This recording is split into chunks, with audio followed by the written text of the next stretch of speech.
Hello everyone. We'll be seeing about NACA airfoils. The NACA airfoils are the airfoil shapes for the aircraft wings which were developed by the National Advisory Committee for Aeronautics.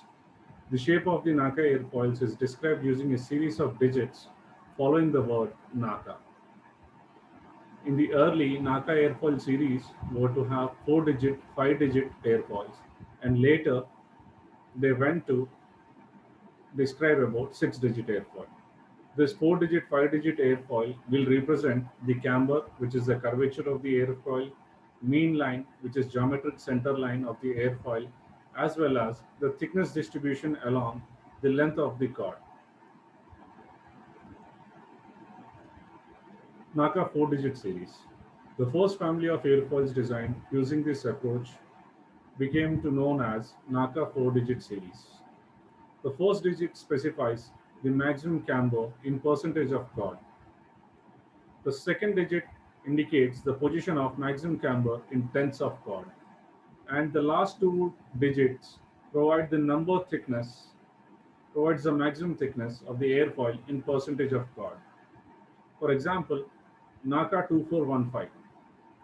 It is an airfoil which has maximum thickness of 15%, that is 15 by 100 into whatever the chord it is. So you'll be getting 15%. Next, camber 2%, which is located at 40% back from the airfoil leading edge, or we can call it as 0.4% of chord. NACA 5-digit series. The NACA 5-digit series uses the same thickness forms as the 4-digit, but the mean camber line is defined differently. The first digit, when multiplied by 3 by 2, it gives the design lift coefficient in tenths.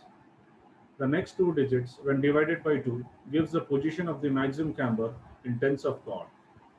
The final two digits again indicate the maximum thickness in percentage of chord.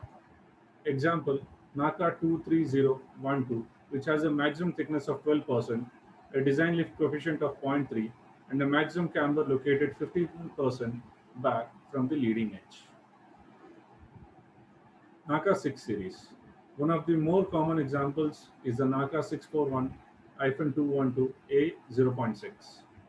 In this example, 6 denotes the series and it indicates that this family is designed for greater laminar flow than the 4 or 5 digit series. The second digit 4 is the location of the minimum pressure in tenths of chord, that is 0.4 C.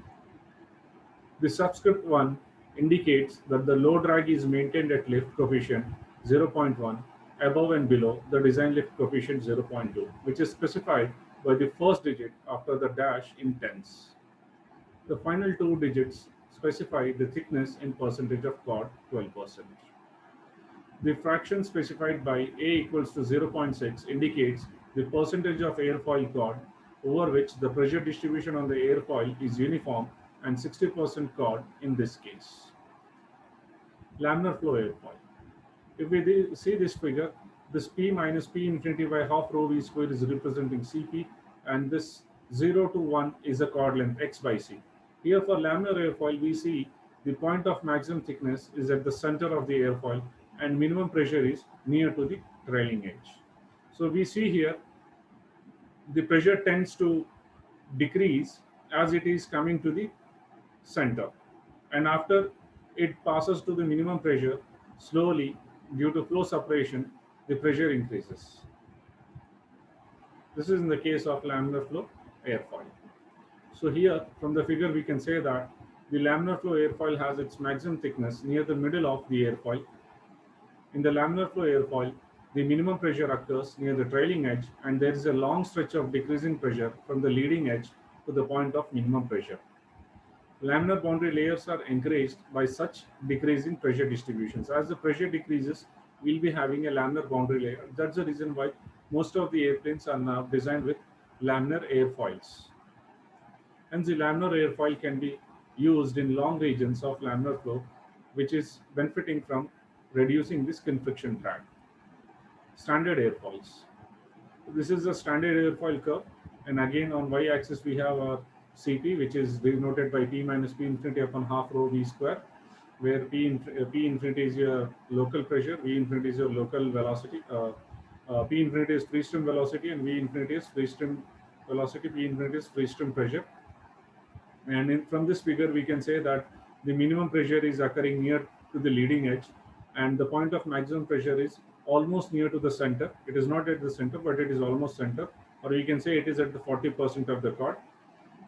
And we can see from the graph, the pressure tends to decrease at the minimum till this point where we have a minimum pressure, and then slowly the pressure increases.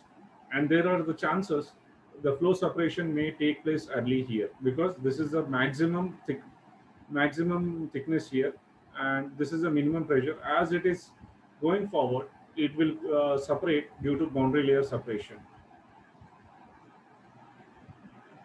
Standard airfoil has a maximum thickness near the leading edge. In the standard airfoil, the minimum pressure occurs near the leading edge, and there is no long stretch of increasing pressure from this point to the trailing edge. Therefore, turbulent boundary layers are encouraged by such increasing pressure distributions, and therefore the standard airfoil is generally bathed in long regions of turbulent flow with the attendant high skin friction drag.